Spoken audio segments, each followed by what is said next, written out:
हंगामा recording studio की प्रस्तुति। माई बीन सुना घर अंगनवा हो, नयन वासनी बरसे। माई बीन सुना घर अंगनवा हो, नयन वासनी बरसे। कितनी को न भावे घर अंगनवा हो, कितनी को न भावे घर अंगनवा हो, नयन वासनी बरसे।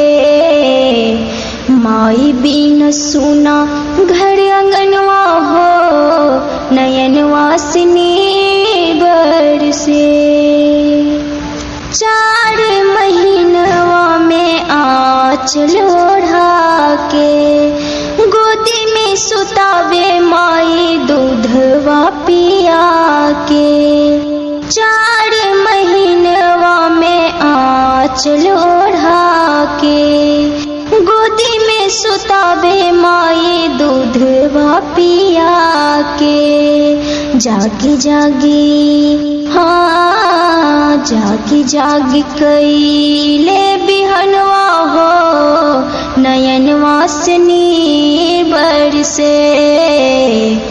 माई बीन सुना घर अंगनवा हो, नयन वासनी बरसे। कितनी को न भावे घर अंगनवा हो, कितनी को न भावे घर अंगनवा हो, नयन वासनी बरसे। माई बीन सुना घर अंगनवा हो, नयन वासनी बरसे। के दूध बापिया के माई कैलू जवान हो, आपन बना के हम पे कैलू एहसान हो। दूधवा पिया के माई कैलू जवान हो, आपन बना के हम पे कैलू एहसान हो। कैसे कैसे हाँ कैसे हम भूली तोर ऐसनवा हो, नयन वासनी बरसे।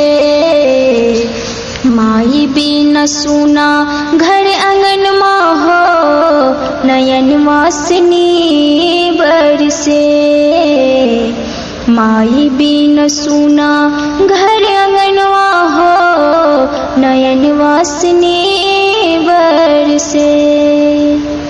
बानी परेशान आका तेवा बुलावा, तेवा बुला के अपन रोजा देखावा।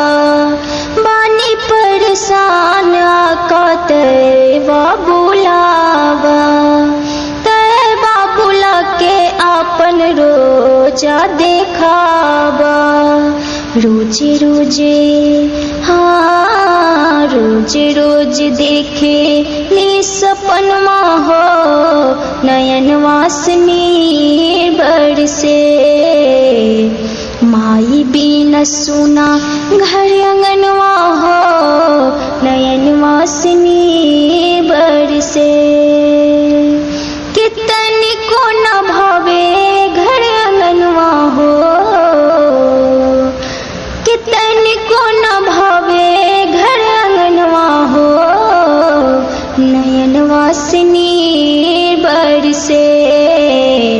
माई बीन सुना घर अंगनवा हो, नयन वासनी बरसे।